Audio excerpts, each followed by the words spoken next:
que mastiga a venda de vestuário, de têxteis, as vendas de comércio em geral, está sendo mastigado um pouco por esse combate à inflação. No ano que vem o vento é a favor.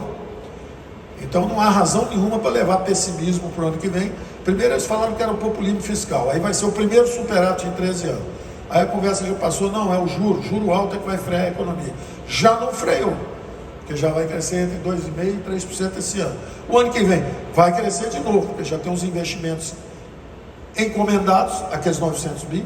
Tem uma onda nova que vem aí, que é justamente a onda de energia e segurança alimentar, segurança energética e segurança alimentar, novos investimentos vindo para o Brasil, e ao mesmo tempo vai ter o juro descendo, o que é um vento a favor para o ano que vem. Então confiem no Brasil, fiquem firmes, o pior passou, nós tivemos a resiliência de furar as duas ondas.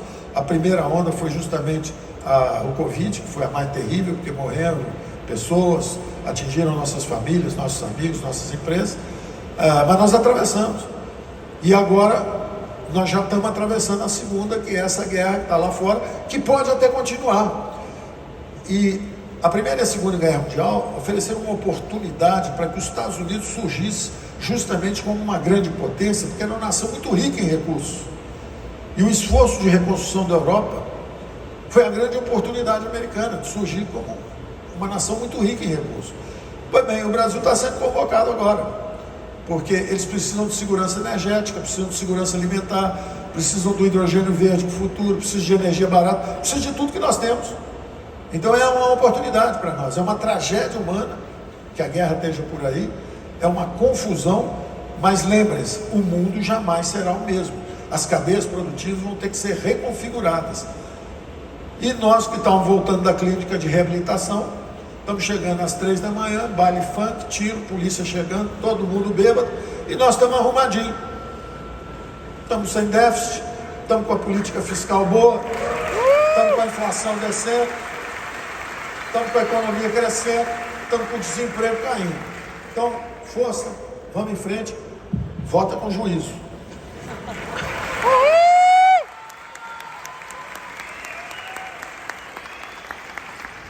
Agora elas estão dando um lucro de 180 bilhões. Então, 200 bilhões por ano, 220 bilhões por ano de recursos que desapareceram. Desvio de recursos mal utilizados, incapacidade de gestão, aparelhagem política, o que fosse. Então, são 220 bilhões. Isso em 4 anos e meio dá R$1 trilhão. Quer dizer, o Brasil não era para ter o grau de pobreza e desigualdade que tem hoje. Então nós chegamos aqui muito convencidos do nosso diagnóstico. Nós vamos mudar o eixo da economia brasileira. Em vez do eixo ser o das economias estatizadas, e nós temos toda uma história de análise de outros países, mas a União Soviética desmanchou. A China agora está começando uma operação de desmanche também. Não creio que a China vai continuar crescendo 10, 8, 10% ao ano, não. O fenômeno chinês agora está começando a enfrentar o mesmo drama que o Brasil também enfrentou no final do governo militar. O excesso de estatização, a dívida subindo, a inflação subindo, os civis entraram, mas insistiram no mesmo modelo estatista. Bom, resultado depois de 30 anos também da nossa democracia saci pererê, porque ela só tinha perninha esquerda, ela só pulava com a perninha esquerda. Não tinha os conservadores e liberais, que é o outro lado do Brasil. É o lado do Brasil empresarial, é o lado do Brasil que estava sendo sufocado com aumento de impostos, com juros altos, com fechamento de empresas, com desemprego aberto. Então esse lado do Brasil foi despertado pela campanha do presidente.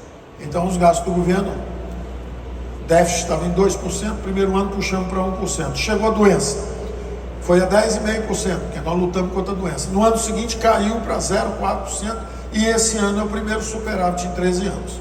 Então nós mostramos que é possível dominar a besta, travar a besta, não deixar essa expansão descontrolada prosseguir, nos levando para o caminho da miséria, que é o caminho onde já está a Venezuela, é o caminho para onde vai a Argentina.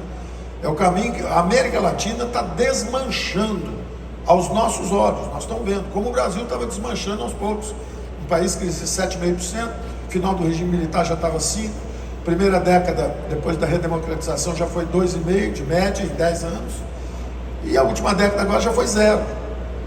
Então o Brasil foi afundando aos poucos, e esse modelo corrompeu nossa democracia e estagnou nossa economia. Travamos primeiro os privilégios da Previdência, fizemos a reforma, milhões de pessoas, vocês estavam nas ruas apoiando, mostrando a maturidade da opinião pública brasileira. Enquanto isso, milhões de pessoas nas ruas em Paris contra a reforma da Previdência. E nós fizemos a reforma da Previdência quando ninguém acreditava no Brasil. Eu ia lá fora conversar em Davos, conversar no G20, conversar na OCDE, e dizendo: não subestimem o Brasil. O Brasil é uma grande nação. Nós somos uma grande nação. E fizemos as primeiras reformas. Fomos atingidos pelo Covid. Os gastos do governo saíram de 19%, foram a 26,5%, voltaram para 18,7%. Quando chegamos aqui, ou seja, os senhores são uma geração que fizeram 2 guerras contra o Covid. Vencemos contra esse deslocamento geopolítico que foi a crise da Ucrânia, preço de comida subindo, preço de combustível subindo. Vencemos as 2 crises, pagando pela conta. Não jogamos as contas para nossos filhos e netos. A dívida PIB vai terminar esse ano no mesmo nível que estava quando nós chegamos. Então os senhores podem dizer o seguinte: cumprimos nosso compromisso. Não vai faltar dinheiro para a saúde, mas nós vamos pagar a conta.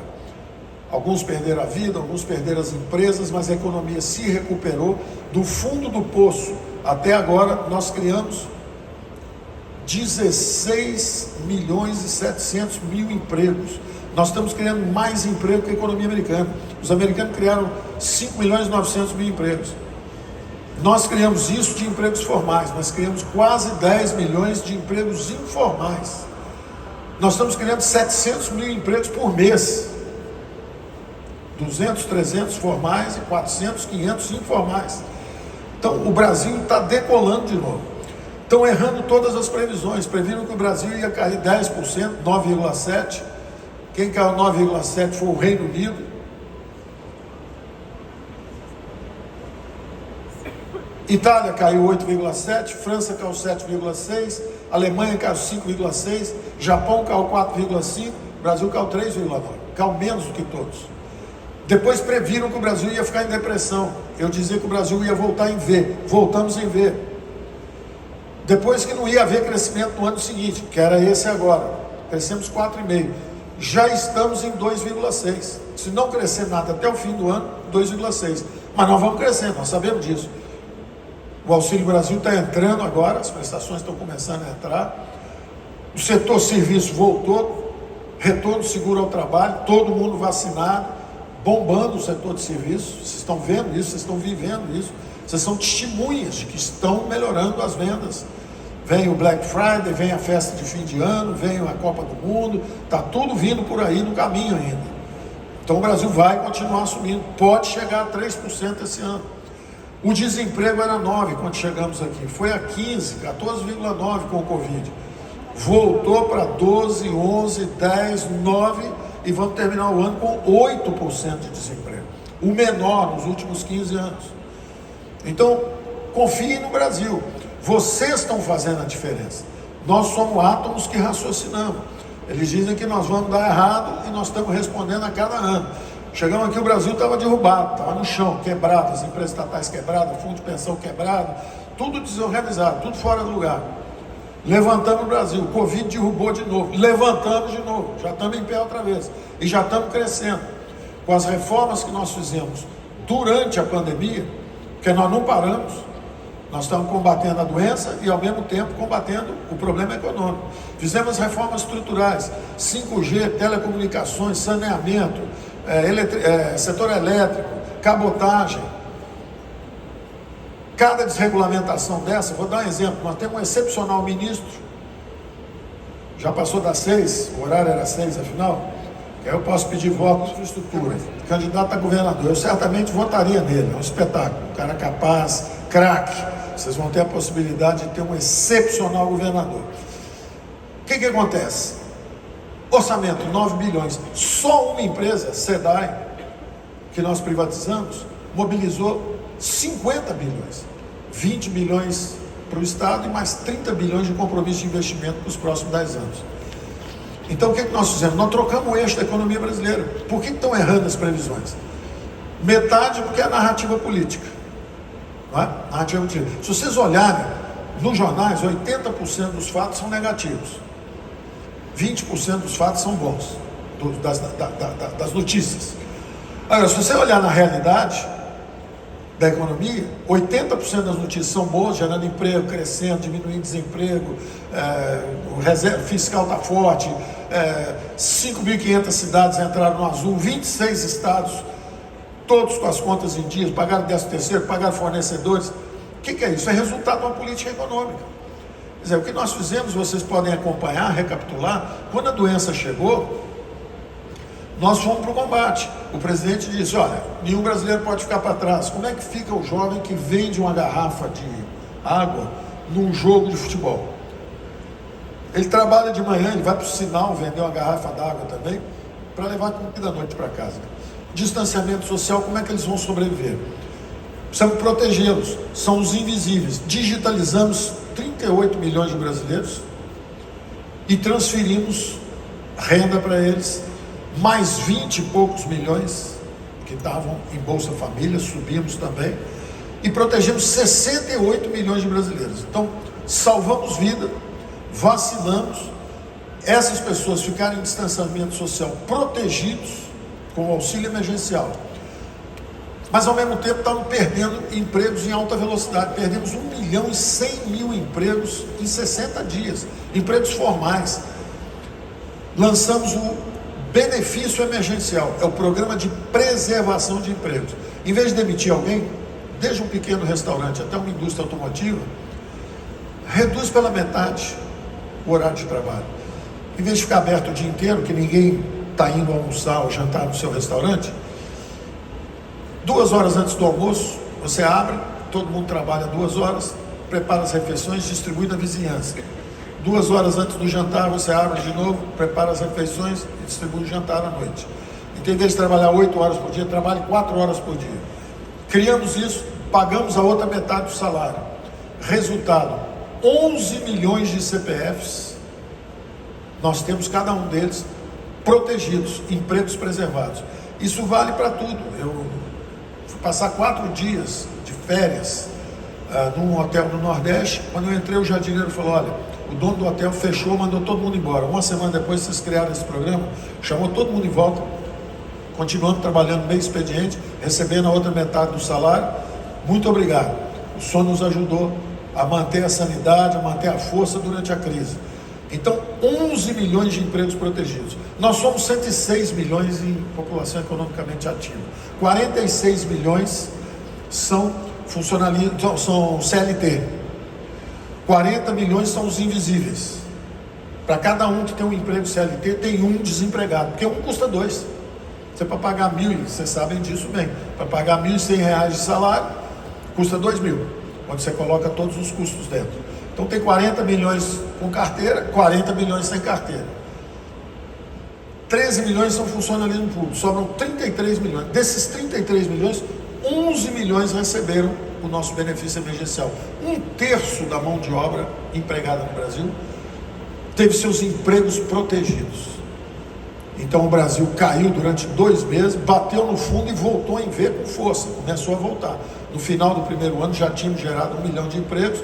Hoje, depois de 2 anos desde o fundo do poço, geramos os 16.700.000, quase 17 milhões de empregos. 700 mil por mês, mais geração de emprego do que na economia americana, em alta velocidade, massa salarial subindo.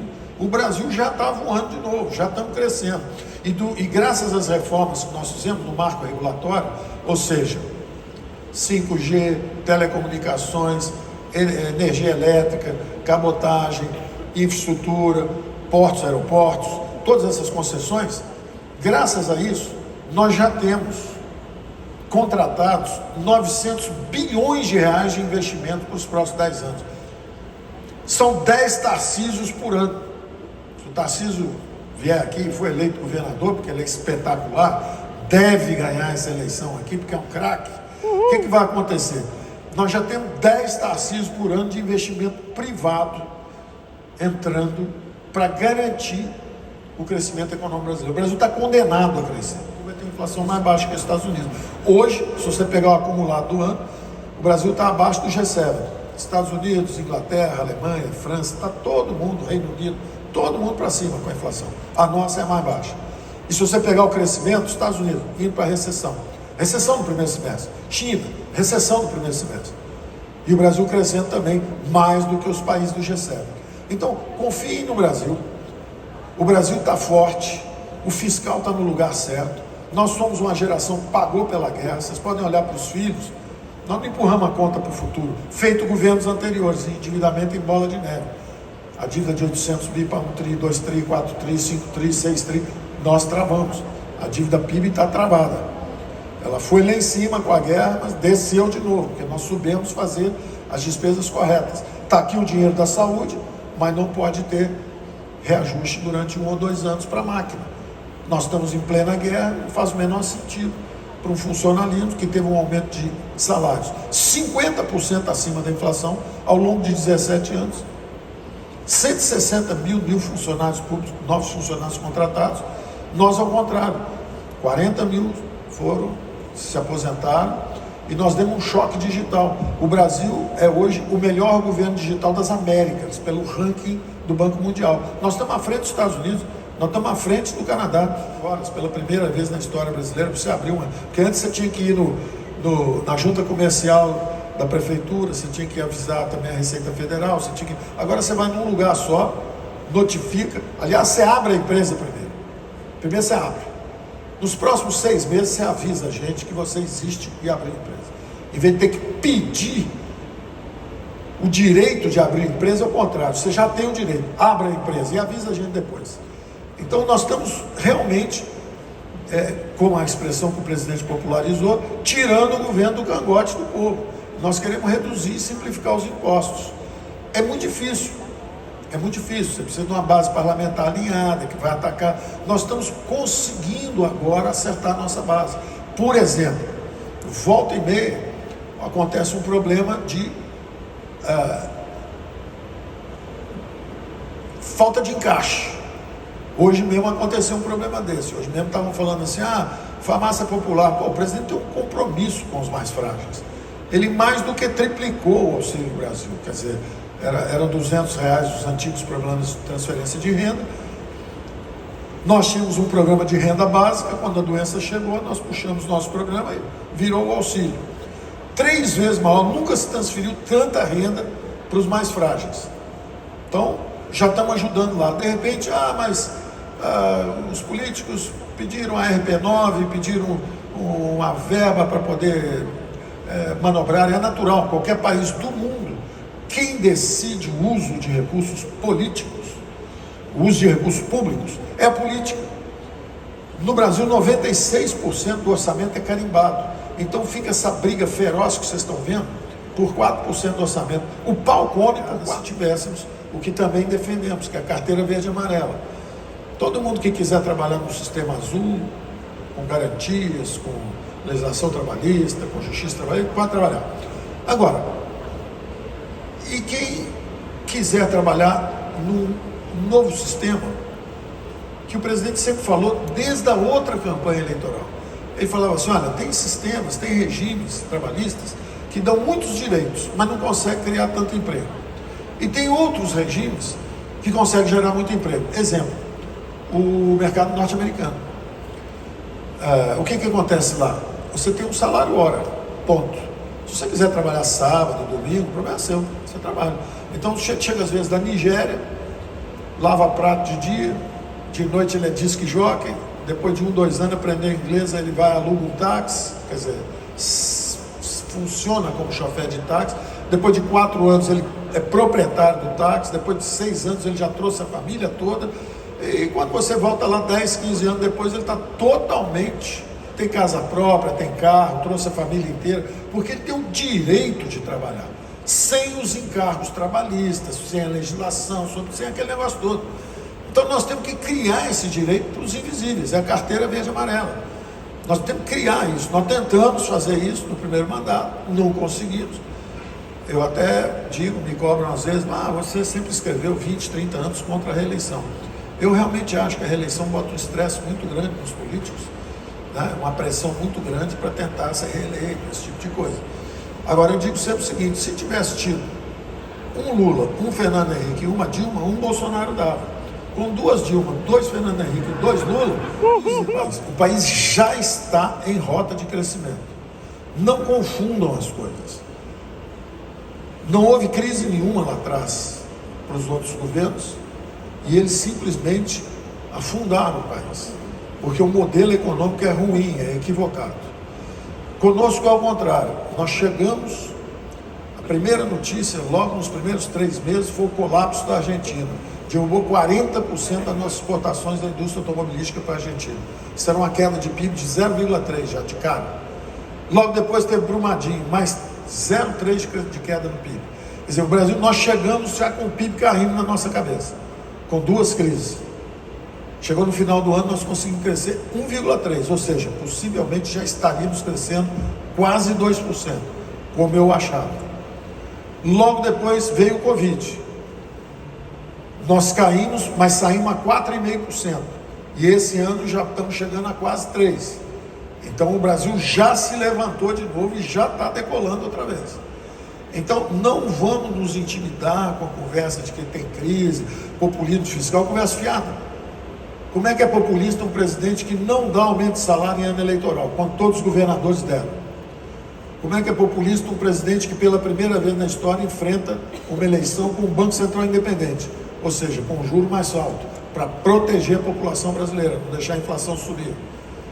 Como é que é populista um presidente que o tempo inteiro está preocupado e apoiando esse compromisso de não pode faltar o dinheiro para a saúde, mas não podemos jogar a conta para as futuras gerações? Então, nós levamos um déficit de 10% para zero, que é uma coisa que leva 5, 10 anos para fazer, nós fizemos em 11 meses, com o apoio firme do presidente. Então, não se deixem abater. E para terminar, só dizer o seguinte, esses 90 foi com as reformas feitas até aqui. Só tem mais 2 novidades. E eu vou repetir aqui conversas que eu tenho tido lá fora sobre o Brasil com a secretária de Tesouro americana, Janet Yellen, e o secretário-geral da OCDE, Matias Cormann. Eu vou botar entre aspas aqui a Yellen falando, porque ela foi a melhor síntese. Ela diz o seguinte: o mundo jamais será o mesmo depois do Covid e depois da invasão da Ucrânia. O mundo não será o mesmo. Todas essas rupturas de cadeias produtivas que aconteceram fizeram com que haja agora 2 exigências para os futuros investimentos. Uma é uma exigência logística, ou seja, não adianta você ter os semicondutores em Taiwan. 77% dos semicondutores do mundo são produzidos lá. Se a China tomar Taiwan, acabou, desorganiza toda a cadeia produtiva do Ocidente. Então, a secretária de Tesouro americana diz o seguinte: daqui para frente tem uma exigência logística. Nós só vamos investir em quem está perto, near shore. Não pode estar muito longe, não pode estar lá em Taiwan, tem que estar aqui pertinho. Essa é uma exigência logística. Agora, tem também uma exigência geopolítica. A Rússia está pertinho da Europa, mas é hostil. Então não adianta a gente investir na Rússia, porque ela é hostil à Europa. Tem que ser um amigo, um país amistoso. É o friend shore. Então tem que estar perto, exigência logística, near shore, e tem que ser amigo. É uma exigência geopolítica, friend shore. Quem é que está perto e é amigo? Brasil. Então eles descobriram o Brasil. Então já se sabe lá fora o seguinte: é um gigante digital, 4ª economia com maior penetração digital no mundo. É um gigante ambiental, é um gigante energético, a maior fonte de energia renovável do mundo e a mais barata está aqui. Eles sabem disso. A segurança energética da Europa depende do Brasil. Então eu estava relatando outro dia, a mídia, só para atacar o presidente, nos atacar, requentou uma conversa que eu contei, que eu vou contar de mastiga a venda de vestuário, de têxteis, as vendas, comércio em geral, está sendo mastigado um pouco por esse combate à inflação. O ano que vem o vento é a favor. Então não há razão nenhuma para levar pessimismo para o ano que vem. Primeiro eles falaram que era o populismo fiscal, aí vai ser o primeiro superávit em 13 anos. Aí a conversa já passou, não, é o juro alto é que vai frear a economia. Já não freou, porque já vai crescer entre 2,5% e 3% esse ano. O ano que vem vai crescer de novo, porque já tem os investimentos encomendados, aqueles 900 bi. Tem uma onda nova que vem aí, que é justamente a onda de energia e segurança alimentar, segurança energética e segurança alimentar, novos investimentos vindo para o Brasil, e ao mesmo tempo vai ter o juro descendo, o que é um vento a favor para o ano que vem. Então confiem no Brasil, fiquem firmes, o pior passou, nós tivemos a resiliência de furar as duas ondas. A primeira onda foi justamente o Covid, que foi a mais terrível, porque morreram pessoas, atingiram nossas famílias, nossos amigos, nossas empresas, mas nós atravessamos, e agora nós já estamos atravessando a segunda, que é essa guerra que está lá fora, que pode até continuar. E a Primeira e a Segunda Guerra Mundial ofereceram uma oportunidade para que os Estados Unidos surgisse justamente como uma grande potência, porque era uma nação muito rica em recursos. E o esforço de reconstrução da Europa foi a grande oportunidade americana de surgir como uma nação muito rica em recursos. Pois bem, o Brasil está sendo convocado agora, porque eles precisam de segurança energética, precisam de segurança alimentar, precisam do hidrogênio verde para o futuro, precisam de energia barata, precisam de tudo que nós temos.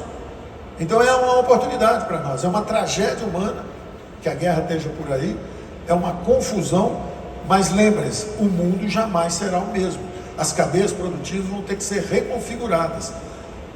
E nós que estamos voltando da clínica de reabilitação, estamos chegando às 3 da manhã, baile funk, tiro, polícia chegando, todo mundo bêbado, e nós estamos arrumadinhos. Estamos sem déficit, estamos com a política fiscal boa, estamos com a inflação descendo, estamos com a economia crescendo, estamos com o desemprego caindo. Então, força, vamos em frente, vota com juízo.